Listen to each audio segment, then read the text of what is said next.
ಇಡೀ ರಾಜ್ಯಾದ್ಯಂತ ಹಾಸನಾಂಬ ಉತ್ಸವದ ಬಗ್ಗೆ ಚರ್ಚೆ ನಡೀತಾ ಇದೆ. ಇನ್ನು ಹಾಸನಾಂಬ ಉತ್ಸವ ಇನ್ನು ಓಪನ್ ಏನು ಆರಂಭ ಆಗ್ಲಿಕ್ಕೆ 2 ದಿವಸ ಮಾತ್ರ ಬಾಕಿ ಇದೆ.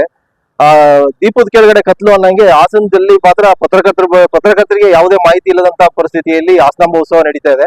ಇದೊಂದು ಪತ್ರಕರ್ತರನ್ನ ಬೇಕು ಅಂತ ಹೇಳಿ ಏನಾದ್ರು ಕಡೆಗಣಿಸಿ ಈ ತರ ಕಾರ್ಯಕ್ರಮ ಮಾಡ್ತಾ ಇದಾರೆ ಅಥವಾ ಪತ್ರಕರ್ತರ ದೂರ ಇಟ್ಟು ಬೇರೆ ಮಾಡ್ತಾ ಇದಾರೆ ಗೊತ್ತಿಲ್ಲ. ಆದ್ರೆ ಸಾಮಾಜಿಕ ಜಾಲತಾಣದಲ್ಲಿ ಕೆಲವು ಗುಂಪುಗಳನ್ನಾಗಿ ಮಾಡಿಕೊಂಡು ಆ ಗುಂಪುಗಳಲ್ಲಿ ಹಾಸನಾಂಬ ಉತ್ಸವದ ವಿಚಾರ ಬರ್ತಾ ಇದೆ ಬಿಟ್ರೆ, ಇನ್ನ ನಮ್ಮ ಮಾಧ್ಯಮದವ್ರಿಗಾಗಲಿ ಸ್ಥಳೀಯ ಮಾಧ್ಯಮದವ್ರಿಗಾಗಲಿ ಯಾವುದೇ ನಮ್ಮ ಮಾಧ್ಯಮದಲ್ಲಿ ಯಾವುದೇ ಮಾಧ್ಯಮಗಳಿಗೆ ಯಾವುದೇ ರೀತಿಯ ಮಾಹಿತಿ ಕೊಡ್ತಾ ಇಲ್ಲ.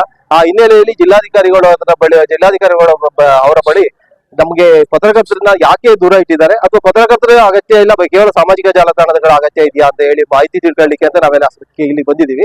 ಒಂದ್ ವೇಳೆ ಅವರಿಗೆ ಬೇಡ ಅಂತ ನಮ್ಮೂರಿನ ದೇವಸ್ಥಾನ ಸುದ್ದಿಯನ್ನು ನಾವು ಹೇಗ್ ಮಾಡ್ಕೋ ಅದನ್ನ ನಾವು ಹಾಗೆ ಮಾಡ್ಕೋತೀವಿ.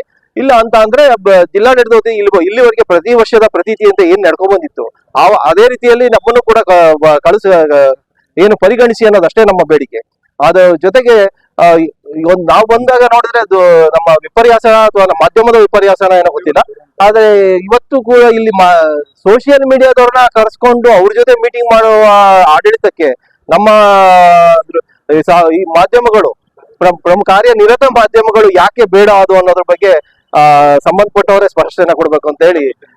ಮತ್ತೆ ಈ ಜನಪ್ರತಿನಿಧಿಗಳು ಹಾಸನದಲ್ಲಿ ಜನಪ್ರತಿನಿಧಿಗಳಿದ್ದಾರೆ, ಅವ್ರು ಯಾಕಿದ್ದಾರೆ ಅನ್ನೋದ್ರ ಬಗ್ಗೆ ಸಾರ್ವಜನಿಕರು ಪ್ರಶ್ನೆ ಮಾಡ್ತಿದ್ದಾರೆ.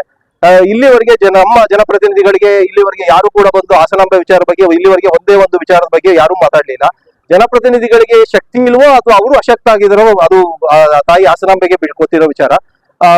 ಇಲ್ಲಿವರೆಗೆ ಅವರು ಕೂಡ ಹಾಸನಕ್ಕೆ ಬಂದು ಇಲ್ಲಿ ಒಂದು ಪ್ರೆಸ್ ಮೀಟ್ ಮಾಡಿದಾಗ್ಲಿ ಅಥವಾ ಒಂದು ಸಾರ್ವಜನಿಕವಾಗಿ ಏನ್ ಹೇಳಲಿಕ್ಕೆ ಹೊರಟಿದ್ದಾರೆ ಅದು ಕೂಡ ಗೊತ್ತಿಲ್ಲ. ಅಥವಾ ಅವರು ಕೂಡ ಸಾಮಾಜಿಕ ಜಾಲತಾಣ ಬಳಸ್ಕೊಳ್ಳುವ ಉದ್ದೇಶ ಹೊಂದ್ಕೊಂಡು ಮಾಧ್ಯಮಗಳ ಅಗತ್ಯ ಇಲ್ಲ ಅಂತ ಅವರು ಪರಿಗಣಿಸಿದಾರೋ ಅದು ಕೂಡ ಗೊತ್ತಿಲ್ಲ. ಇದ್ರ ಬಗ್ಗೆ ಒಂದ್ಸಲ ಅಧಿಕಾರಿಗಳ ಜೊತೆ ಒಂದ್ಸಲ ವಿಚಾರವನ್ನ ನಾವು ಚರ್ಚೆ ಮಾಡಿ ಅವರಿಂದ ಮಾಹಿತಿ ಪಡೆಯೋದಕ್ಕೆ ನಾವೆಲ್ಲ ಇಲ್ಲಿ ಬಂದಿದ್ದೀವಿ. ಇದು ಪಾಪ ಇಲ್ಲಿವರೆಗೆ ಹಾಸನಾಂಬೆ ಇದ್ದದ್ದು ಹಾಸನಕ್ಕೆ ಸೀಮಿತವಾಗಿತ್ತು. ಅತ್ಯಂತ ಇನ್ನೂ ಇದು ಅಂತಂದ್ರೆ ಇವರು ಈ ಪ್ರತಿ ವರ್ಷ ಹಾಸನಾಂಬ ಉತ್ಸವ ವಿಭಿನ್ನವಾದ ರೂಪ ಪಡೆದಿತ್ತು. ಈ ಕಳೆದ ಬಾರಿ ತುಮಕೂರಿಗೆ ಶಿಫ್ಟ್ ಆಗಿತ್ತು ಹಾಸನಾಂಬ ಉತ್ಸವ.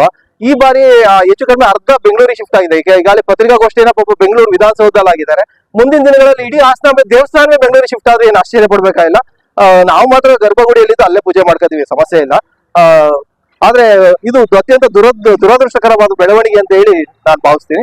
ಮತ್ತೆ ಇದು ಈ ಉತ್ಸವ ನಮ್ಮೂರು ಜಾತ್ರೆ, ಅದು ಊರಿನ ಜಾತ್ರೆ, ಅದು ಉದ್ಯಮ ಆಗೋಗ್ಬಿಟ್ಟಿದೆ.